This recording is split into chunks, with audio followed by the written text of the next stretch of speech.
ลาวะอาโลไหมเนาะวันแดงยาโหนักล่าหมูกระทะใส่มาอาโลลาโลต้องไม่สวยอากัวดอกลาไม่ใส่เป็นมาบอกงาโดใส่มาสวยลาโลไม่สวยดอกปีนี้อ่ะก็ดอกงาโดอัตโตโลได้เนี่ยปีโมโลได้เนี่ยบ่เนาะปีเนาะให้ตะคุตะเนียก็ดอกปีแค่แควก็ดอกงาโดคอนโดโลได้เนี่ยบ่เนาะอัตราเนี่ยบาเนี่ยยาวเลยค่ะปีငါတို့မရောင်းတဲ့ချိန်ကပစ္စည်းကတော့ဒီ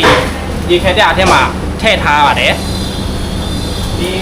ဒီအနောက်မှာဖက်ကအခုလောက်တဲ့ဟာအသားတွေပါတယ်ပြင်ဆင်ထားတာပေါ့နော်ပြင်ဆင်ထားပြီးဆိုရင်ငါတို့ရဲ့ရေခဲတိတာထက်မှာကိုနောက်မှာတင်ထားခဲ့ပါတယ်နောက်ပြီးတနေရာမှာတော့ပြမယ်နော်အခုကမိဘောကြောင်မှာဝတ်စီကြောနေတယ်ဒီဖက်မှာဆိုရင်တော့အပူတွေရဲ့လုံးတဲ့နေရာပေါ့နော်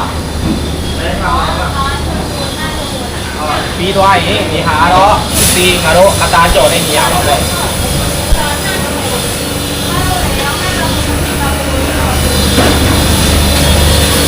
နောက်ထပ်နေရာကတော့ဒီမှာကတော့ပကံဆေးတဲ့နေရာပါပဲ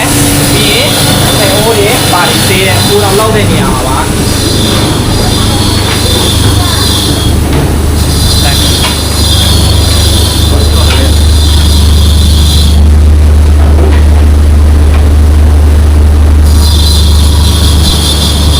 မင်္ဂလာပါအခုကတော့ကျွန်တော်ခေါ်လာရဲ့ငါတို့အလုပ်ဝင်တားများကိုလာနှုတ်ဆက်ပေးပါတော့ပြီးရင်အလုပ်တွေပါတယ်လောက်ရမယ်ဆိုရင်လာမေးမယ်နော်မင်္ဂလာပါ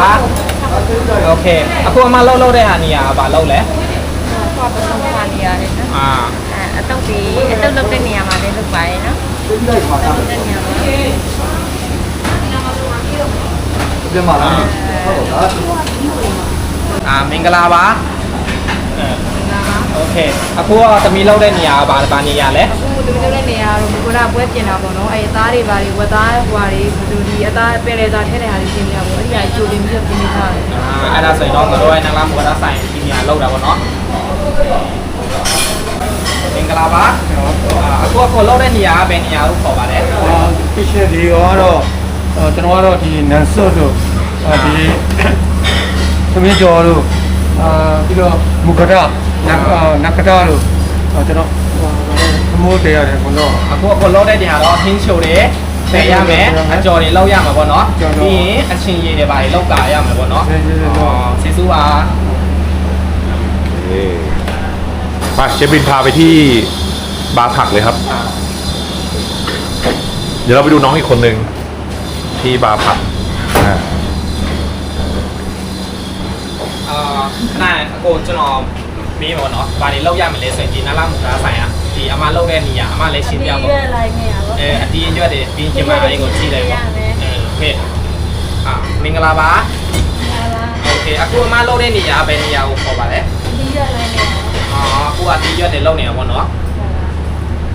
ပြီးကြည့်လိုက်ပါเหนื่อยไหมทำงานวันหนึ่งเหนื่อยไหมမောလာတယ်လို့ပြောတာမမောပါဘူးအားရှိတယ်ပေါ့နော်အားရှိတယ်ပေါ့แปลว่าไม่ร้อนใช่ไหมมีแอร์มีแอร์လည်းရှိရပေါ့နော်တော့မပူပါဘူးเนาะဒီမှာလောက်တာเนาะโอเคเวลาทำงานก็ระวังมีดบาดมือนะครับตะตี้ปิ้วยากไหมบอลเราเอาလောက်ในใส่ดาร์กไก่ในใส่เนาะโอเคขอบคุณครับขอบคุณเชฟวินนะครับ